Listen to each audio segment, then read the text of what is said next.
What is the document development lifecycle? Well, in this video, we're going to dive into that more. And hey there, my name is Josh, and I have over 10 years of technical writing experience. I'm also the founder of Technical Writer HQ. Before we dive in this video, take a moment to subscribe to our channel, and that way you won't miss any of our future videos. Now let's go ahead and get started. So a thorough understanding of the phases and processes of document development is essential for any technical writer. And documenting the stages of development and acquisition and the many other stages of a product allows the company to measure, study, and replicate the strategies that led to the product's success. And this is when the document development lifecycle becomes essential. And the document development lifecycle, or DDLC, is a unification of documentation steps to produce understandable documents.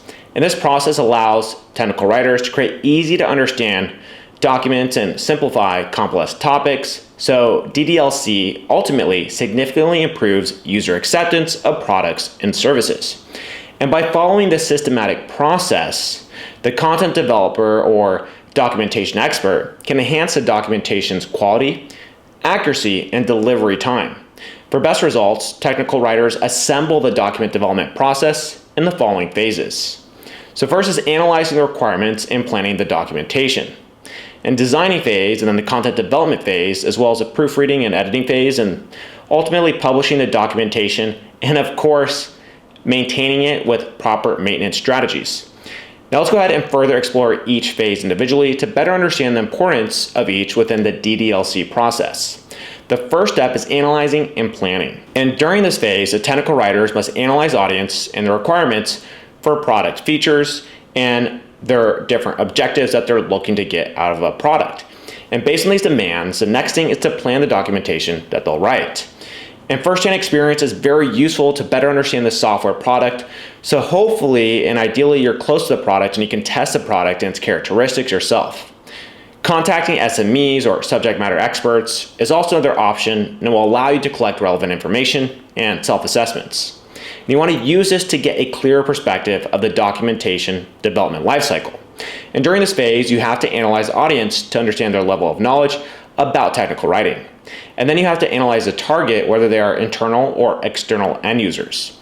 External end users have zero knowledge often about the product, while internal end users often know more about the product, its features, and how it works. With that said, it really does depend on the audience that it's geared towards. Now, the chances are you're going to be dealing with a lot of complex information, and you need to plan a workable strategy that will eliminate the complexity, hopefully all of it, or at least most of it, to really help the end user's pain points in order to help them get to their goals and objectives. And finally, based on your analysis, you want to plan the design. And you can use specific tools to facilitate the DDLC analysis and planning process. For example, you can use authoring help tools like Scrivener, but only if you are dealing with a small team of technical writers. And for companies with larger teams, it's best to explore alternatives like Madcap. Now, there are translation tools which help streamline the process, allowing technical writers to translate their documentation as they write it, but I would not rely on those tools. It's always best to find an expert in that particular language who then check your work and rewrite the documentation. And you can also use tools for taking screenshots, diagramming, capturing video, and screen transmissions, which are excellent alternatives to really helping simplify complex documentation. And the next stage of the documentation development lifecycle is designing. And during this stage, the technical writers define the appropriate layout and style for the documentation. And technical writers can use different tools and software for bulk document processing. And some of the best options are Microsoft Office, Madcap Flare, Confluence, and Notion. And if you want better formatting, you can use software that works with data in XML, or something like even Camtasia if you want to do some high-end video editing for your tutorial videos. And building a state-of-the-art information architecture that delivers simplified information to the target audience is crucial to significantly improve and provide an unparalleled end user experience. Remember that authoring tools are an essential piece at this stage and will help you give your documentation high-level, trustworthy, and engaging touch. And then we move on to the third stage, which is content development. And this is when technical writers start the writing process. Once you have the information, have designed an efficient plan, and you understand your formatting, writing shouldn't take long. That's what we'd like to say, because the majority of the work really does come in the research and the formatting. Remember that your content and documentation must provide valuable and easy to understand information, so make sure you write with your audience in mind. And a handy tip for this stage of the document development lifecycle is to create a table of contents. This will help you to avoid any possible redundancy while following an established order. Now it's time to talk about proofreading and editing. Once you've developed your content, it's time to proofread. This is one of the most critical stages of the documentation development lifecycle, as it will ensure that your content is valuable, easy to understand, and error-free.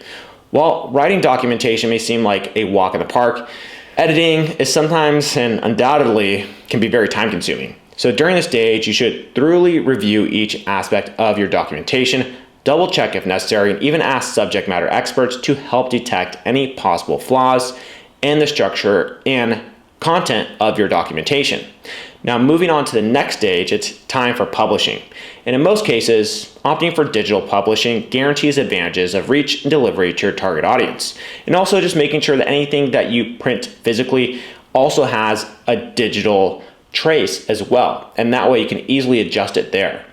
And digital publishing facilitates accessibility to documentation almost 24/7 and allows users to access it at any time from anywhere. And another advantage is that it's easy to edit and keep updated, allowing you to review and make changes in minutes. As if there weren't enough, online publishing is a valuable tool for marketing as well, allowing greater integration with search engines, thus increasing visibility and reach. And this is really helpful for things like external knowledge bases for users. They get to rank for all different types of search engine terms. And finally, we have the maintenance part, which is the last step of the document development lifecycle. The work of a technical writer is not over even after publishing. The demands of the market, the users, and the periodic updates are a reality. So it's essential to keep documentation up to date. And the best thing in this case is to create a well-defined update plan and work based on it. To summarize, the document development lifecycle is a sum of all the processes that guarantee the creation of valuable, practical, easy to understand, and audience-targeted documentation. The DDLC requires planning and design as well as great attention to detail. And well-crafted DDLC streamlines and improves teamwork, maximizes audience reach and engagement, and keeps customers and users satisfied. If you have any questions or something to add to what the DDLC is, or maybe you're just a little bit confused on something we talked about, or you really enjoyed the video, go ahead and comment below, and I'd love to read your comments, interact with you, and see also if you have any other ideas for videos you'd like for us to come out with to help you better understand technical writing and documentation. And if you really enjoyed this video, make sure to like it, subscribe to our channel, and I'll go ahead and see you in some of our following videos. Cheers.